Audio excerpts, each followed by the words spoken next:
अस्सलाम वालेकुम। मेरा नाम अयाज़ ख़ान है और आप लोग मेरा यूट्यूब चैनल डेसन ऑब्जर्वेटरी देख रहे हैं। वीवर, आज हम बात करेंगे कि एक डॉक्टर किस तरह बनता है, जिसको हम इंग्लिश में भी कहते हैं कि how to become a doctor. तो उसके लिए कुछ रिक्वायरमेंट्स है जिसको आप लोगों ने देखना है और उसके बाद आप लोगों ने उस पर अमल करना है। सबसे पहले पाकिस्तान में अगर आप डॉक्टर बनना चाहते हैं तो आपको मैट्रिक के बाद APC प्री मेडिकल पढ़नी चाहिए। उसके बाद अगर आपके मार्क्स फर्स्ट डिवीज़न है तो आप टेस्ट देने के अहल हैं। अच्छा, आप बात करेंगे हम टेस्ट के हवाले से, तो इस टेस्ट को MD-CAT या NMD-CAT और इससे पहले ईटा के नाम से पुकारा जाता था, जिसको हम एंट्री टेस्ट और एंट्रेंस टेस्ट भी कहते हैं। इसके बारे में हम तफसील के साथ बयान करेंगे। MD-CAT कहते हैं medical and dental college admission test, जिसको national medical dental college admission test भी कहते हैं। व्यूवर्स, हम तफसील के साथ बात करेंगे, लेकिन सबसे पहले कुछ टर्मिनोलॉजीज़ है जिसकी समझ आप लोगों को आनी चाहिए कि MBBS किसको कहते हैं, BDS को किसको कहते हैं, FCPS किसको कहते हैं, इसका मतलब क्या है, इसका दौरानिया क्या है और आपको इस तरह किस तरह इसको चूज़ करना है और किस तरह आपने इसको पढ़ना है। MBBS stand for bachelor of medicine and bachelor of surgery, जिसमें एक एस्पायरेंट 5 साल पढ़ाई करते हैं और उसके बाद 1 साल हाउस जॉब करता है। तो इस तरह पूरे 6 साल डॉक्टर बनने में लगते हैं, वो भी MBBS डॉक्टर। BDS का मतलब है बैचलर ऑफ डेंटल सर्जरी, जिसमें 4 साल पढ़ाई होती हैं और उसके बाद 1 साल हाउस जॉब होती है। इसी तरह पूरे 5 साल डॉक्टर लगने में बनते हैं। MBBS के बाद फिर FCPS होती है, जिसको स्पेशलाइजेशन भी कहते हैं, और ये फर्दर पढ़ाई है जो एक डॉक्टर को एक मशहूर और हुनरमंद बनाने में कारामद होती है। अब हम आप लोगों को पूरे तफसील के साथ बताएंगे कि आप लोगों ने APC के बाद क्या करना है। सबसे पहले आप लोगों ने एक एंट्रेंस एग्ज़ाम से गुज़रना है, जिसको MD-CAT या NMD-CAT के नाम से पुकारा जाता है।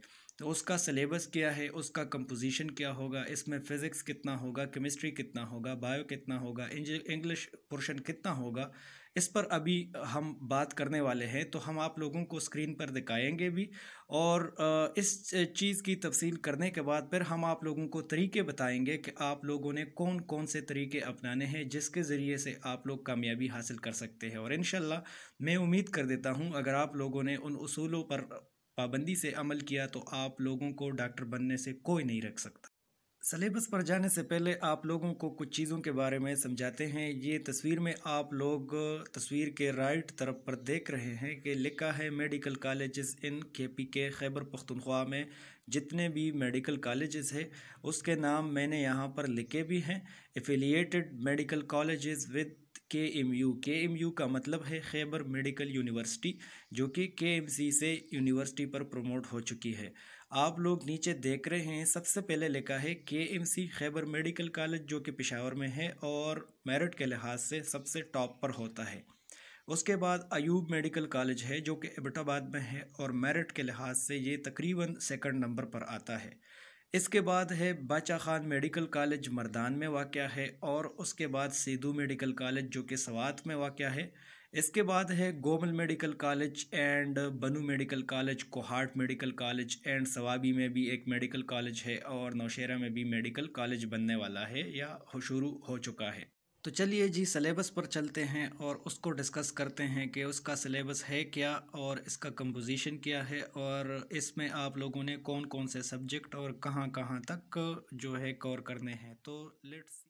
तो व्यूअर्स, ये फाइल है मेरे पास, मैं इसको ओपन कर देता हूँ। अब ये खुल रही है, इसमें पूरा तफसील है NMD-CAT का। ये ऊपर लिखा है syllabus slash composition of paper for medical and dental colleges ETEA entrance test 2020। ये तो 2020 का है, लेकिन 2021 और 2022 NMD-CAT का भी यही कंपोजिशन है।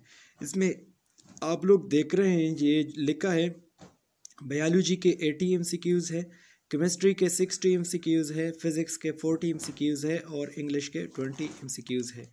तो कुछ स्टूडेंट्स ये गलती करते हैं कि वो इंग्लिश को निकाल कर 180 MCQs पर फोकस करते हैं, जो कि उनके लिए फेटल साबित हो जाता है और वो लोग फेल हो जाते हैं। आप लोगों ने इंग्लिश को अंडर एस्टिमेट नहीं करना है, आप लोगों ने इंग्लिश को सीखना है। और मैं लिंक भी दूंगा, कुछ रिकमेंडेड किताबें हैं जो कि आप लोगों ने पढ़नी है इंग्लिश के लिए, बहुत ही आसान है। ये आप लोगों का इंग्लिश थोड़ा अच्छा करेगा और आप लोगों को हेल्प करेगा। और ये जो फाइल मैंने डाउनलोड किया है इसका भी लिंक मैं डिस्क्रिप्शन में दूंगा, आप लोग उसी से डाउनलोड कर सकते हैं, या आप लोग आसानी के साथ गूगल पर जाकर वहाँ पर इनडिकेट सिलेबस PDF लिख कर हासिल कर सकते हैं। ये नीचे लिखा है टोटल नंबर ऑफ क्वेश्चन 200 है और इसमें 200 मार्क्स है, नेगेटिव मार्क्स भी है। इसका मतलब ये है कि अगर आपने एक क्वेश्चन को गलत कर दिया तो आपसे 1 नंबर काटी जाएगी। टोटल ड्यूरेशन इस टेस्ट का जो है वो 2 आवर्स एंड 30 मिनट है, जो कि 150 मिनट्स आते हैं कुल मिला के। तो आप लोगों ने 200 MCQs को जो है इसमें कवर करने हैं। तो ये नीचे आप लोग देख रहे हैं, मैं एक्सप्लेन नहीं करूँगा, सिर्फ आप लोगों को बता रहा हूँ। ये लिखा है बायोलॉजी, फिर बायोलॉजी में नीचे cell structure and function, biological molecules, enzymes and bio energetics and too many content जो है यहाँ पर पड़ा है। मैं स्क्रॉल कर रहा हूँ नीचे, ये केमिस्ट्री का है। केमिस्ट्री में फिर लिखा है ये नज़र मुझे तो नहीं आ रहा, आप लोगों का नज़र अच्छा है तो आप लोग इसको जूम करके भी देख सकते हैं। एटॉमिक स्ट्रक्चर है, थीरीज ऑफ कोवेलेंट बॉन्डिंग है एंड शेप्स ऑफ मॉलिक्यूल्स है, कुछ और चीज़ें भी है। इसको आप लोग जो है फुल तफसील के साथ आप लोग इसको देख ले, ये आप लोगों के लिए बहुत ज़्यादा फ्रूटफुल होगा, क्योंकि अगर आप लोग स्टडी करेंगे अपने FSC के किताबों से ही तैयारी करेंगे, फिर भी आप लोगों को सिलेबस आनी चाहिए और ये आप लोगों को याद होनी चाहिए। ये इतना ज़्यादा भी नहीं है, ये टोटल 26 पेजेस है, जिसमें तकरीबन 20 पेजेस जो है ये कंटेंट के हैं। अगर ये कंटेंट आप लोग याद करेंगे तो आप लोगों के लिए बहुत ज़्यादा आसानी होगी, क्योंकि अब ये जो मैं तरीके बता रहा हूँ कि आप लोगों ने पढ़ाई किस तरह करनी है, इसमें आप लोगों को इंटरनेट भी यूज़ करना है। तो अगर आप लोगों ने इंटरनेट यूज़ करना है तो आप लोगों को ये कंटेंट आनी चाहिए, इसके बगैर आप लोग इंटरनेट को यूज़ नहीं कर सकते। आप लोग सिर्फ फेसबुक और फेसबुक के पेजेस और ग्रुप्स वगैरह को ज्वाइन कर सकते हैं, बाकी आप लोग इसको सर्च नहीं कर सकते। आप लोगों ने वर्ड बाय वर्ड इसको इंटरनेट में सर्च करना है, क्योंकि उस पर बेतहाशा कंटेंट है और आसानी के साथ वो एक्सप्लेन करते हैं इन चीज़ों को। किताब जो है वो बहुत लिमिटेड होती है और आप लोगों को फिर MCQs हल करने में बहुत ज़्यादा दिक्कत होती है। तो ये आप लोग देख रहे हैं, ये फिज़िक्स का जो फर्स्ट है वो मेजरमेंट है, वेक्टर्स है, इक्विलिब्रियम है, फोर्सेस है एंड मोशन है, वर्क एंड एनर्जी है, जो कि मोटे मोटे लफ्ज़ है और ये चैप्टर के नाम है, लेकिन उसके अंदर जो है कई चीज़ें हैं। आप लोगों ने इसको अंडर एस्टिमेट बिल्कुल नहीं करना। मैं एक बार फिर कह रहा हूँ, आप लोगों ने इसको कवर करना है और इसके बगैर आप लोग कुछ नहीं कर सकते। ये नीचे लिखा है इंग्लिश, 25 पेज पर इंग्लिश लिखा है, जिसमें सबसे पहले है सिनोनिम्स और एंटोनिम्स, जो कि बहुत ही अहम चीज़ें हैं। आप लोगों ने इस पर प्रैक्टिस भी करनी है और आप लोगों ने इसको मेमोराइज़ भी करना है। इसके बगैर आप लोगों की कामयाबी नामुमकिन है, क्योंकि इंग्लिश के 20 MCQs है और यही है जो आपका डिफरेंस बनाते हैं, क्योंकि एवरेज स्टूडेंट्स जो होते हैं वो तकरीबन 70% होते हैं और जो 20% होते हैं वो बिलो एवरेज होते हैं, उनके मार्क्स कम अच्छे नहीं आते और उनका तवक्को भी नहीं होता कि वो लोग MBBS कर ले। लेकिन जो 10% होते हैं वो कंफर्म होते हैं, और वो लोग इसलिए कंफर्म होते हैं कि क्योंकि उन्होंने सब कुछ चीज़ों को जो है मद्देनज़र रख कर काम किया होता है। और कुछ एवरेज जो स्टूडेंट होते हैं उनकी यही गलती होती है कि वो लोग इंग्लिश को अंडर एस्टिमेट करते हैं, इंग्लिश को वो लोग नहीं पढ़ते और उसी वजह से उनके मार्क्स जो है वो अच्छे नहीं आते, एवरेज आते हैं, 140 to 160 आते हैं, और वही वजह है जो वो लोग लेग्स बिहाइंड करते हैं और वो लोग क्वालिफाई नहीं कर सकते। तो इसके बाद मैं आप लोगों को यूट्यूब पर ले चलता हूँ और वहाँ पर आप लोगों को दिखाता हूँ कि आप लोगों ने वहाँ से कैसी तैयारी पकड़नी है। तो लेट्स सी कि वहाँ पर क्या है।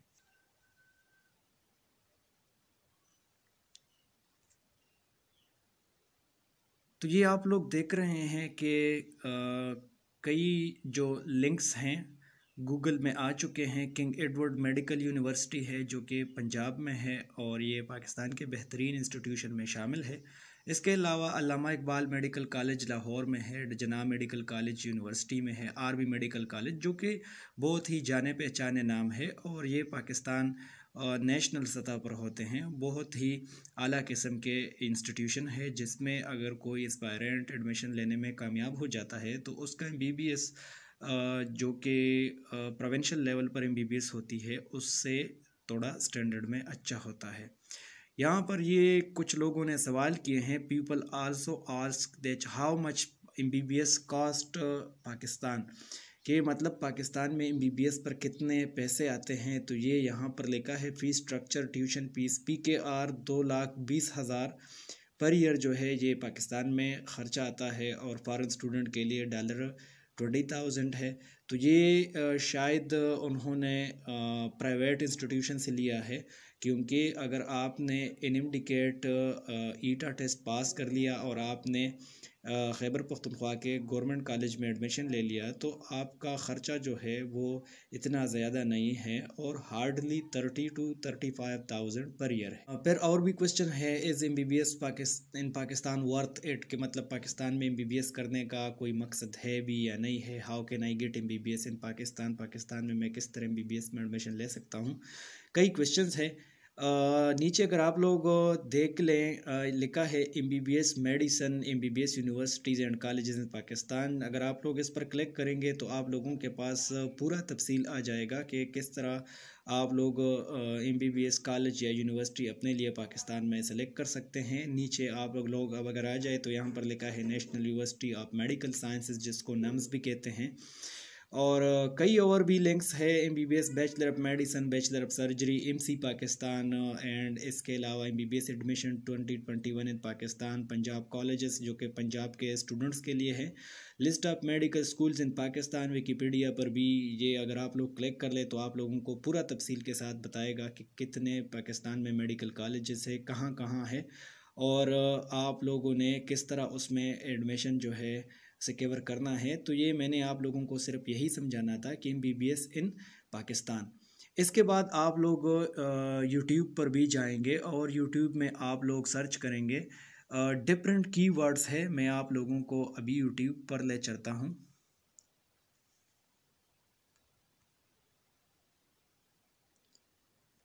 ये पहले से भी खुला है लेकिन मैं दोबारा इस कीवर्ड को यहाँ पर लिख रहा हूँ, how to become a doctor. तो इसको अगर आप लोग क्लिक करेंगे तो आप लोगों के पास कई विंडोज़ खुल जाएंगे, जिसमें कुछ को आप लोगों ने वॉच करना है और कुछ को आप लोगों ने नहीं वॉच करना है, क्योंकि यहाँ पर वैसे उन्होंने एक थंबनेल दिया होता है कि जो कि अट्रैक्टिव होता है, लेकिन उसको पढ़ने से आपका टाइम जो है वो वेस्ट हो जाएगा। तो ये जो फर्स्ट पर लिखा है how to become a doctor in Pakistan important advice, ये डॉक्टर साहब जो है डॉक्टर मोहम्मद शाहिद साहब, ये बहुत ही एक्सपर्ट है और आप लोगों को तफसील के साथ बताएंगे कि आप लोगों ने मेडिकल प्रोफेशन किस तरह चूज़ करना है और इसमें क्या मुश्किलात है और आप लोग किस तरह इसमें एडमिशन ले सकते हैं और आप लोगों ने क्या करना है। तो मैं तो आप लोगों को जो है जावेद इकबाल साहब जो है ये रिकमेंड करूँगा, मैं ख़ुद भी उसको कभी कभार रीड करता हूँ।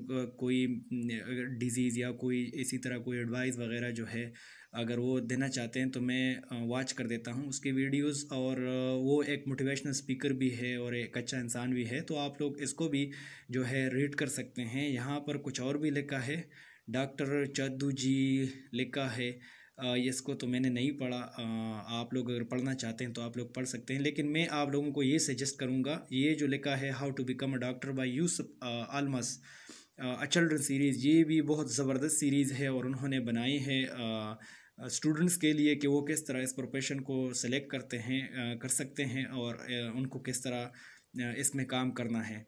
और ये यहाँ पर और भी जो है आप लोग देख सकते हैं। तो अगर आप लोगों के पास टाइम है तो आप लोग इन चीज़ों को पढ़ लें और उनसे आप लोग बहुत ज़्यादा नॉलेज जो है वो हासिल कर सकते हैं। MBBS के अलावा और कैसे डॉक्टर बने, इसमें भी कई चीज़ों को उन्होंने डिस्कस किया है, तो आप लोगों की मर्ज़ी है, अगर आप लोग इसको पढ़ना चाहते हैं तो ठीक है, नहीं तो आप लोग इसको फिर क्विट कर ले। तो व्यूअर, सबसे पहले आप लोग आ जाए गूगल पर और गूगल को आप लोग ओपन कर लें। गूगल को ओपन करने के बाद आप लोगों ने यहाँ पर लिखना है कि MBBS इन पाकिस्तान।